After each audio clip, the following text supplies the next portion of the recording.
সম্মানিত ভাই এবং বোনেরা, আসসালামু আলাইকুম। আশা করি আপনারা সবাই ভালো আছেন। প্রতিদিনের মতো আজকে ব্রয়লার এবং সোনালী মুরগির বাচ্চার পাইকারি রেটটা আপনাদেরকে জানিয়ে দেব।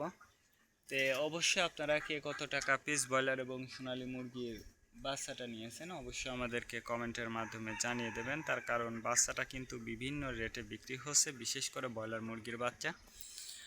আর ব্রয়লার মুরগির বাচ্চাটা নেওয়ার ক্ষেত্রে আমি আপনাদেরকে বলবো যে যদি খুচরা লেভেলে আপনারা মুরগির বাচ্চাটা নেন সেক্ষেত্রে কিন্তু একটু কম দামে আপনারা বাচ্চাটা নিতে পারবেন। আর যদি আপনারা বাকিতে বাচ্চাটা নেন সেক্ষেত্রে কিন্তু একটু বেশি দাম দিয়ে আপনাদেরকে বাচ্চাটা নিতে হতে পারে।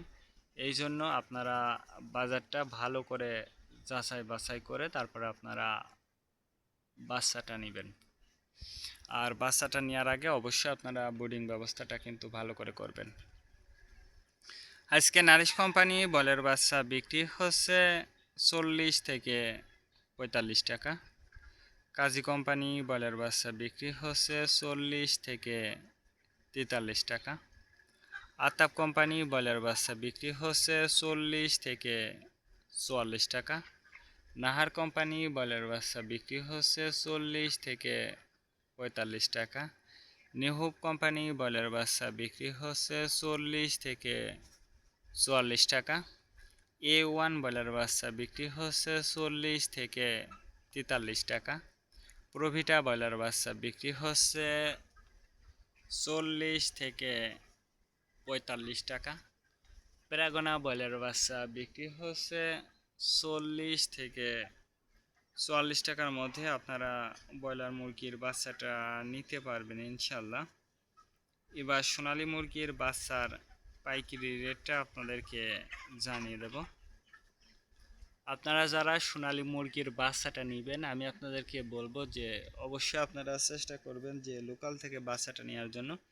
তার কারণ লোকাল থেকে যদি আপনারা বাচ্চাটা নেন সেক্ষেত্রে কিন্তু একটু কম দামে আপনারা বাচ্চাটা নিতে পারবেন। আর সর্বোচ্চ চেষ্টা করবেন যে খুচরা লেভেলে মুরগির বাচ্চাটা নেওয়ার জন্য। আজকে সোনালী নর্মাল বিক্রি হচ্ছে 32 টাকা, সোনালী ক্লাসিক 34, সোনালী হাইব্রিড 36, সোনালী সুপার হাইব্রিড 38 টাকার মধ্যে আপনারা সোনালী মুরগির বাচ্চাটা নিতে পারবেন। আর সোনালী মুরগির বাচ্চাটা অবশ্যই আপনারা চেষ্টা করবেন যে নির্দিষ্ট তাপের মধ্যে রাখার জন্য। তার কারণ এখন কিন্তু আবহাওয়াটা কিন্তু খুব একটা বেশি ভালো না। এই জন্য আমি আপনাদেরকে বলবো যে একটু চেষ্টা করবেন যে আবহাওয়াটা নিয়ন্ত্রণ করার জন্য, তাপটা নিয়ন্ত্রণ করার জন্য।